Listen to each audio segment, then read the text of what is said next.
Jangan lupa untuk like, subscribe, dan nyalakan tombol loncengnya biar kalian dapat notifikasi gratis dari kami. Terima kasih. Kita doakan semoga Allah panjangkan umur beliau, Allah sehatkan jasmani dan rohani beliau. Yang saya cintai, yang saya muliakan, saudara saya yaitu Abang Abdul Aziz beserta seluruh keluarga besarnya, beserta seluruh keluarga besar almarhum Bapak RH Mastam dan Ibu Hajah Aminah, seluruh keluarga besar beliau yang pada malam hari ini kita mengadakan acara haul akbar daripada beliau berdua.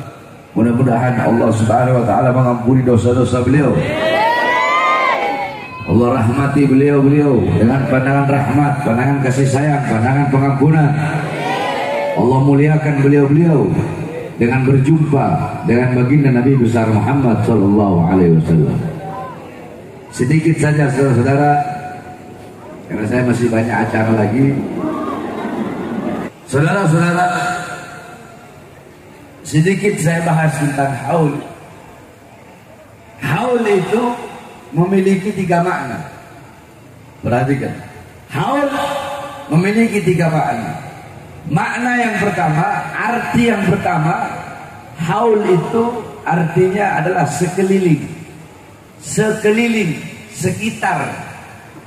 Dalam Al-Quran Allah berfirman, alladzi barakna haulahu, yang kami berkahi sekelilingnya. Itu haul yang pertama, artinya sekeliling, sekitar. Alladzi barakna haulahu, yang kami berkahi sekelilingnya. Haul yang kedua, maknanya artinya adalah daya, kekuatan, upaya.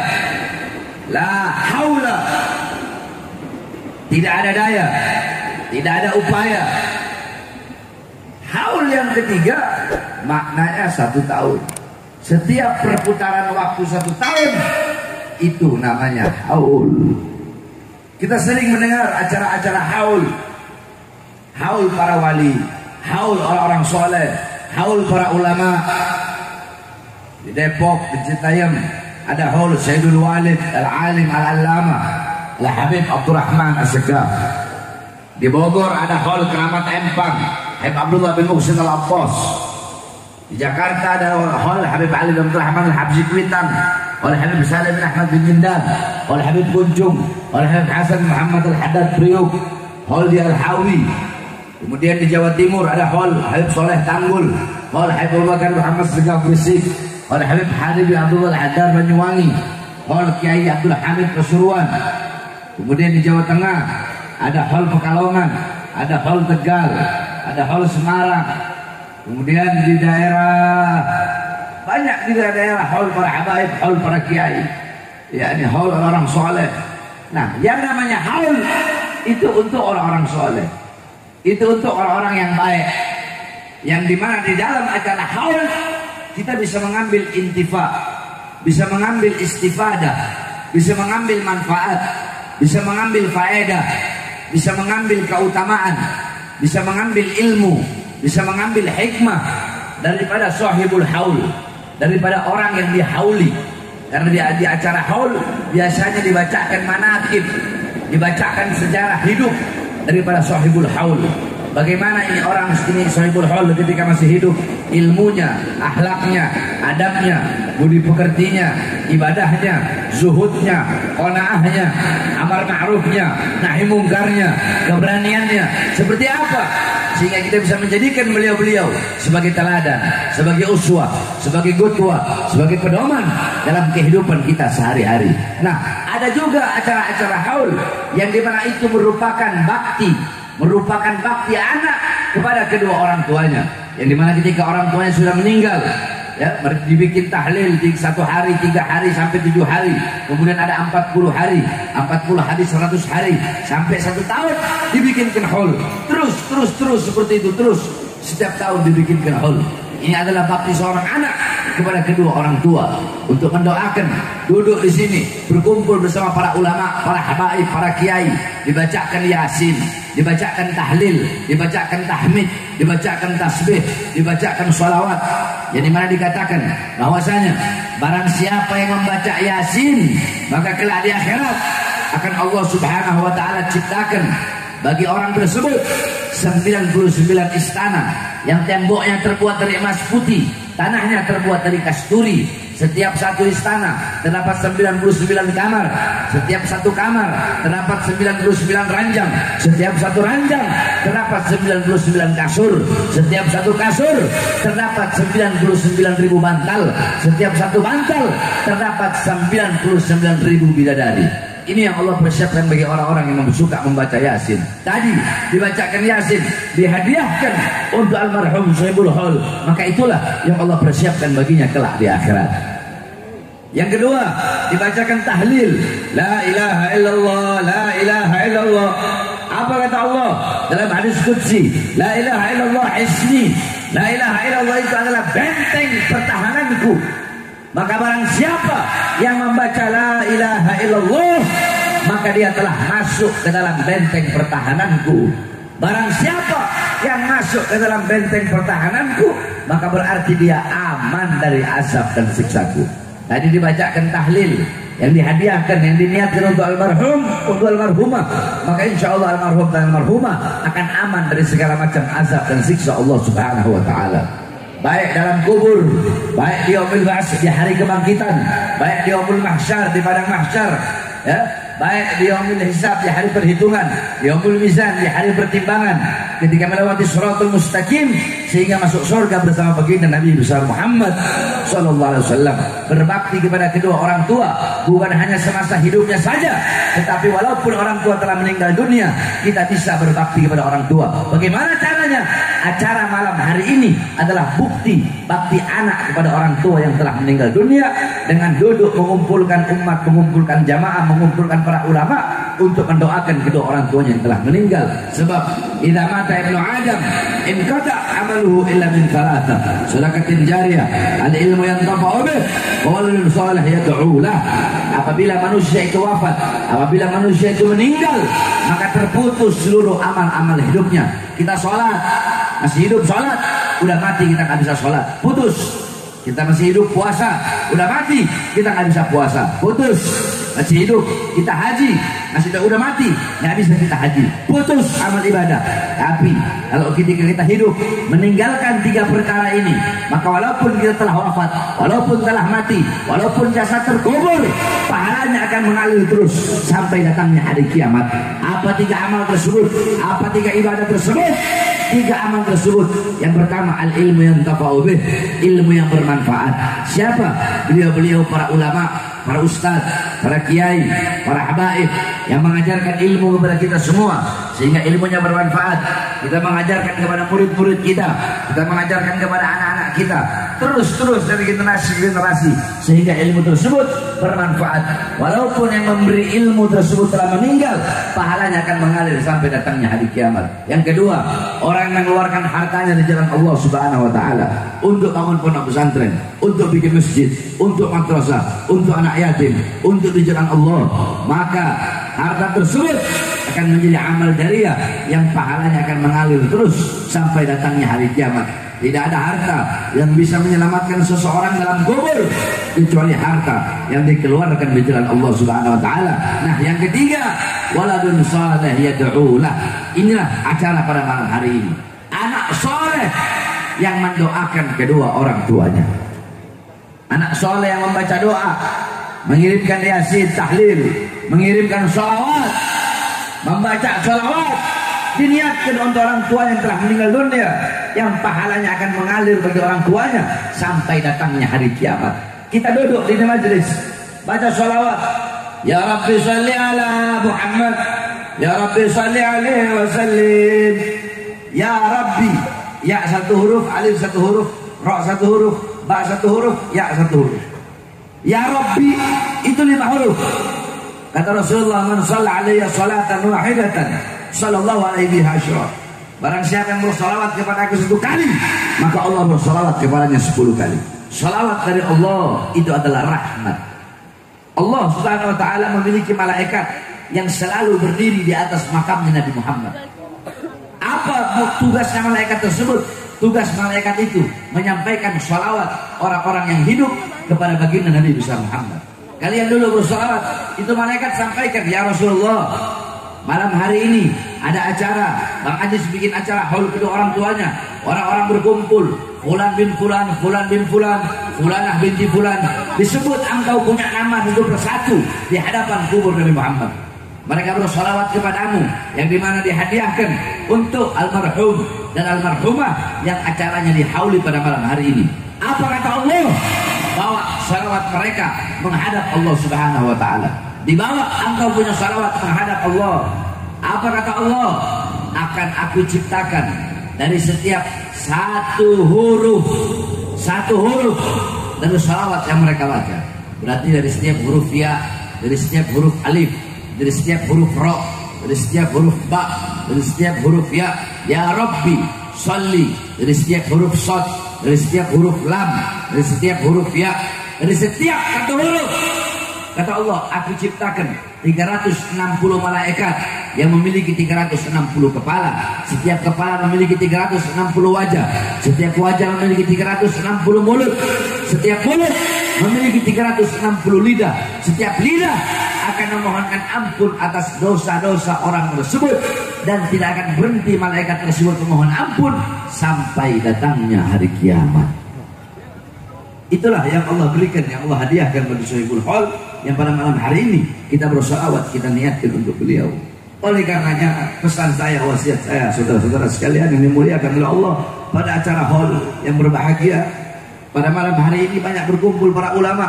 Jangan jauh dari ulama, bapak-bapak, ibu-ibu, apalagi para pemuda-pemudi. Jangan engkau jauh dari para ulama, jangan jauh dari orang-orang soleh, jangan jauh dari para habaib, jangan jauh dari para kiai. Ikuti beliau-beliau, cintai beliau-beliau, karena beliau-beliau adalah penerus perjuangan Nabi Muhammad. Beliau-beliau penyambung lidah Nabi Muhammad. Beliau-beliau adalah yang menerima tongkat estafet perjuangan Nabi Muhammad. Al-ulama warasatul anbiya. Para ulama adalah pewaris para nabi. Al-ulama amanahur rasul. Para ulama adalah kepercayaannya Rasul. Rasulullah mempercayakan, mengamanahkan, ini agama, ini Islam, ini iman, ini sholat, ini takwa, ini ilmu, ini amal, ini ibadah, bukan kepada siapa-siapa, melainkan kepada para ulama. Maka dekati para ulama. Almar'u ma'aman ahab. Seseorang kelak di akhirat akan dikumpulkan bersama orang yang ia cintai. Yuhibbal qaum yalhaq bil jamaah. Pecinta suatu kaum akan berkumpul dengan kaum yang ia cintai. Jika engkau cinta ulama, engkau cinta orang-orang soleh, engkau cinta orang-orang yang dekat kepada Allah, yang patuh, yang tunduk kepada Allah, di akhirat engkau akan dikumpulkan bersama beliau-beliau di bawah naungan Rasulullah SAW. Tetapi kalau yang engkau cintai, yang engkau ikuti, para artis-artis, para orang-orang yang suka berbuat dosa, ahli maksiat, mungkarat, dolalat, sayyiat, mukhalafat, yang suka mengumbar aurat, mereka yang kalian cintai, mereka yang kalian idolakan, di akhirat kalian pun akan dikumpulkan bersama mereka. Mereka sengsara, kalian sengsara. Mereka celaka, kalian celaka. Maka jangan jauh dari para ulama. Rasulullah SAW bersabda dalam hadisnya, kun aliman, jadilah orang-orang yang berilmu. Jadilah kalian orang berilmu, jadilah kalian orang alim, jadilah ustaz-ustazah, jadilah orang yang mengerti agama. Gak bisa jadi orang berilmu, gak bisa jadi orang berilmu. Kun muta'alliman, jadilah santri yang menuntut ilmu, yang mencari ilmu agama. Gak bisa jadi santri, gak bisa menuntut ilmu agama, gak bisa cari ilmu agama, gak bisa jadi santri. Kun mustami'an, ada pilihan ketiga. Apa itu? Jadilah pendengar ilmu, pendengar hikmah ulama, pendengar nasihat ulama. Gak bisa juga, gak ada waktu, saya sibuk dengan urusan-urusan dunia. Gak bisa jadi pendengar ilmu, gak bisa jadi pendengar nasihat ulama. Pilihan terakhir, kun muhibban, itu pilihan terakhir. Jadilah pecinta. Pecinta apa? Pecinta ulama, pecinta para ustadz, pecinta para kiai, pecinta para habaib, pecinta ilmu. Itu pilihan terakhir bagimu. Tidak ada lagi pilihan selain itu. Jadi orang alim gak bisa, jadi santri. Jadi santri nggak bisa, jadi pendengar. Jadi pendengar nggak bisa, jadi pecinta. Itu pilihan terakhir. Wala takun khamisan. Jangan engkau jadi golongan yang kelima. Siapa golongan yang kelima?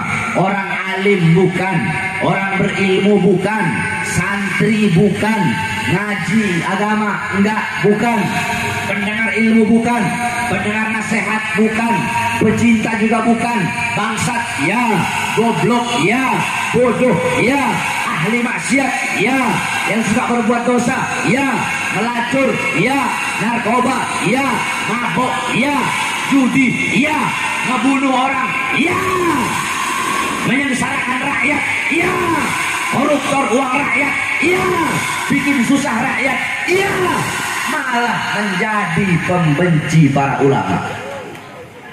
Udah ulama bukan ya, ustadz kiai orang yang ngerti agama bukan, pencari ilmu juga bukan, mendengarkan ilmu juga bukan, pecinta juga bukan, bangsat ya, pembunuh ya, Sambo pembunuh,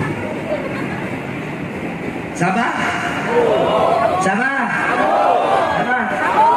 Kurang keras.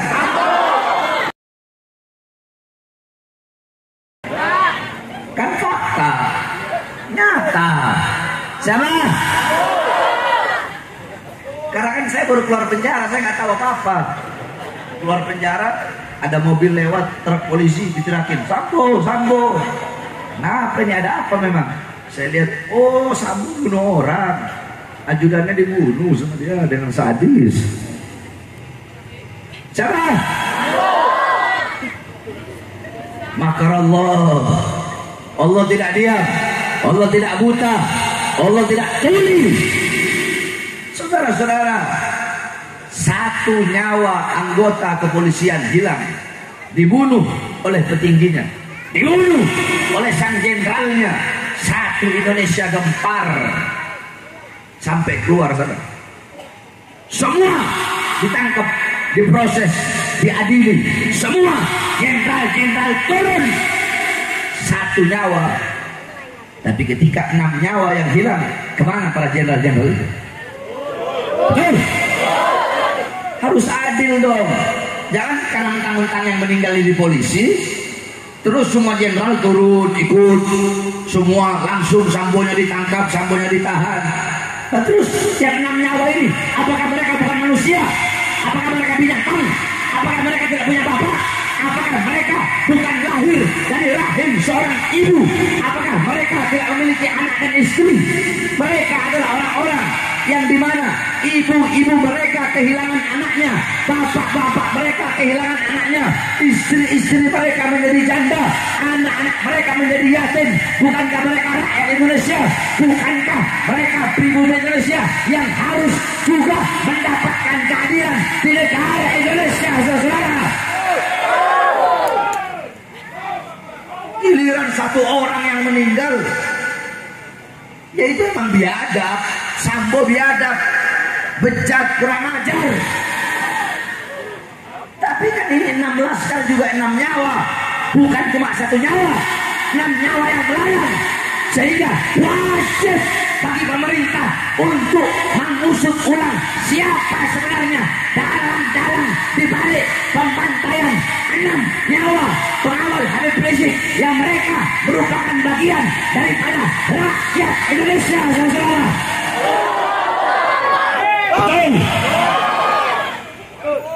Iya, Sambo.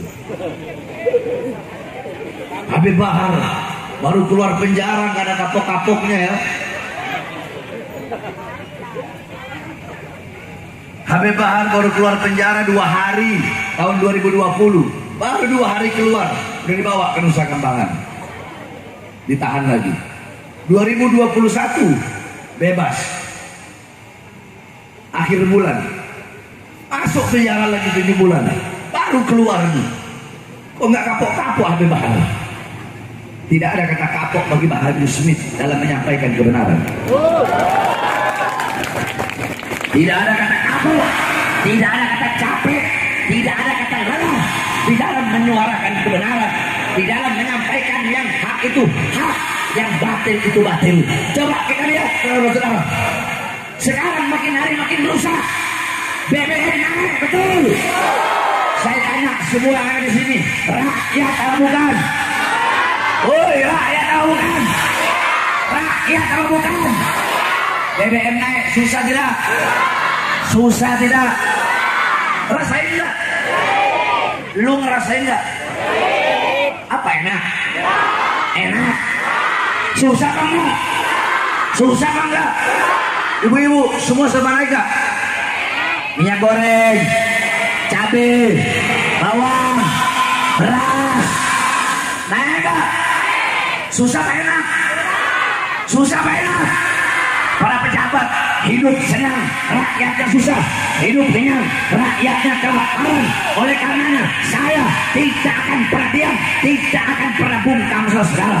Walaupun saya harus mati, walaupun lidah saya harus dipotong, sekalipun saya punya badan, saya punya jasad dicincang-cincang, laugata tadi irban-irban, sekalipun badan saya, tubuh saya dicincang-cincang oleh para musuh-musuh Allah, oleh para pengkhianat bangsa, oleh para koruptor, sekalipun saya punya badan harus dipotong-potong menjadi beberapa bagian, menjadi potongan-potongan kecil untuk menghentikan suara-suara kebenaran saya, untuk menghentikan saya menyampaikan yang benar itu benar.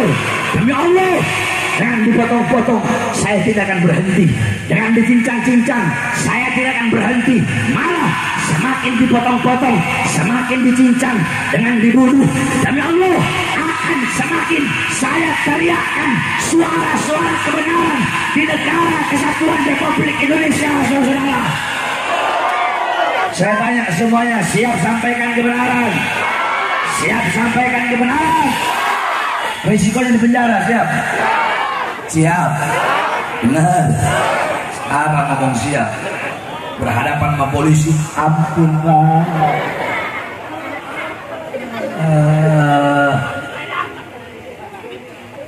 Jangan pernah takut menyampaikan suara kebenaran, saudara-saudara. Perhatikan. Demi Allah, saya nggak akan pernah takut menyampaikan yang benar itu benar. Ibu-ibu, saya baru keluar penjara, masuk. Kalau keluar penjara, masuk. Buat apa? Hah? Saya bela rakyat. Yang saya bela engkau umat. Saya punya kakek umat Nabi Muhammad. Saya punya anak-anak masih bayi. Saya nggak peduli. Anak saya ada yang umur 8 bulan, ada yang masih umur 4 bulan. Saya nggak peduli anak saya nggak peduli istri saya. Saya keluar dari rumah, pergi dakwah, pergi ceramah, bawa kafan. Saya udah siap, udah rela mau mati kayak mau dibunuh kayak. Kenapa? Andaikan saya nanti mati, keluar, nyampe rumah, tinggal jenazah, anak istri saya akan tersenyum melihat jenazah saya sambil mereka berkata, inilah cita-cita dan tujuan Bahar bin Ali bin Smith. Bapak-bapak, ibu-ibu, suara-suara kebenaran yang saya sampaikan tidak akan membuat tidur para pengkhianat bangsa menjadi nyenyak. Suara kebenaran yang saya sampaikan akan membuat tidur mereka melelahkan, akan membuat tidur mereka tidak nyenyak, tidak lelap, akan menjadi mimpi buruk bagi mereka. Suara-suara kebenaran yang saya sampaikan akan menjadikan mereka mengingat dosa-dosa mereka. Oleh karenanya saya wasiatkan, jangan pernah takut untuk menyampaikan dan menyuarakan kebenaran. Saya tanya semua sekali lagi, bapak-bapak, ibu-ibu, pemuda-pemudinya, semua yang ada di sini, siap disampaikan kebenaran? Siap sampaikan kebenaran? Siap sampaikan yang hak itu hak? Siap sampaikan yang batil itu batil? Apapun resikonya siap? Siap bela Islam? Siap bela ulama? Siap bela rakyat? Siap bela NKRI? Siap bela bangsa? Siap bela Indonesia? Allahu Akbar. Allahu Akbar. Indonesia merdeka. Merdeka. Merdeka. Allahu Akbar. Semoga Allah jadikan negara kita negara yang baik. negara yang aman, negara yang damai. Allah bersihkan negara kita dari para pengkhianat bangsa. Allah bersihkan negara kita dari orang-orang munafik, dari pejabat-pejabat munafik, dari aparat-aparat licik, dari pejabat-pejabat biadab, dari aparat-aparat bangsa, dari ulama-ulama munafik, dari ulama-ulama biadab, dari ulama-ulama yang menjual agama Allah. Mudah-mudahan Allah hancurkan mereka dan Allah ganti dengan yang lebih baik. Amin amin ya rabbal alamin. Bismillahirrahmanirrahim. Allahumma yazaka khairal as'alah. Allahumma atlub minna Allahumma atlub. Allahumma aftah li baldana wa li ahli baldana Indonesia futuhat al-arsyiyah wal rahmah wal barakah. Allahumma ansurna min qawmil zalimin wal fajirin wal fasikin wal kadhibin wal kafirin wansurna min umara'il zalimin wa sultanil jahirin wa sallallahu alaihi wasallam Muhammadin wa alihi wasahbihi wasallam walhamdulillahi rabbil alamin. Wa afu minkum. Assalamualaikum.